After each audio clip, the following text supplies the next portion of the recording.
Let's review our 5 classroom rules. Rule number 1, follow directions quickly. Rule number 2, raise your hand for permission to speak. Rule number 3, raise your hand for permission to leave your seat. Rule number 4, make smart choices. Rule number 5, keep your dear teacher happy. We've covered the first 2 of these classroom rules in these lessons on power teaching. Let's talk about rule number 3, raise your hand for permission to leave your seat. Say something like this to your class. Now class, what we're going to do is we're going to play a little game here to really get a good idea about rule number 3. I'll sit at my desk and I'll pretend as if I'm working.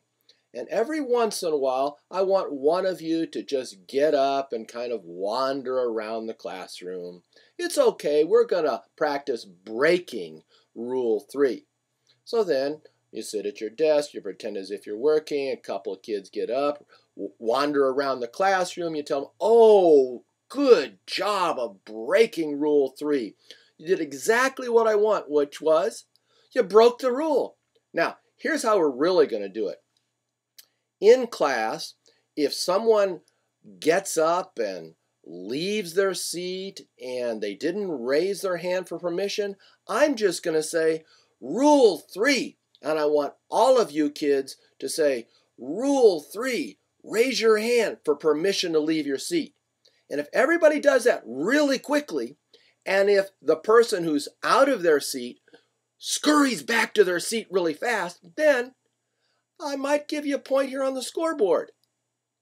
Remember, we're going to talk about the scoreboard later. So then what you do is you're going to practice the right way to follow rule 3.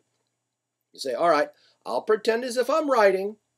Every once in a while, one of you get up and leave your seat, and then I'll say rule 3 real fast. And I want everyone in the classroom to say, Rule 3, raise your hand for permission to leave your seat.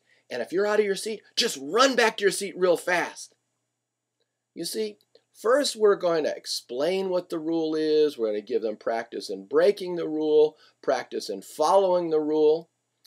The only issue is on rule 3 is that sometimes you might say, you know what, kids, it's okay in this particular activity for you to get up and move around the classroom.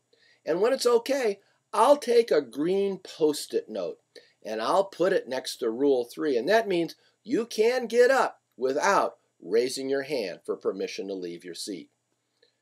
Notice the strategy here, though. It really is fun and it's engaging. When you give your kids permission to break the rule as a practice, then they're following your directions by breaking the rule. And getting kids to follow directions, that creates student engagement. And as I've said before, and I'll say again, student engagement is what power teaching is all about. Oh yeah.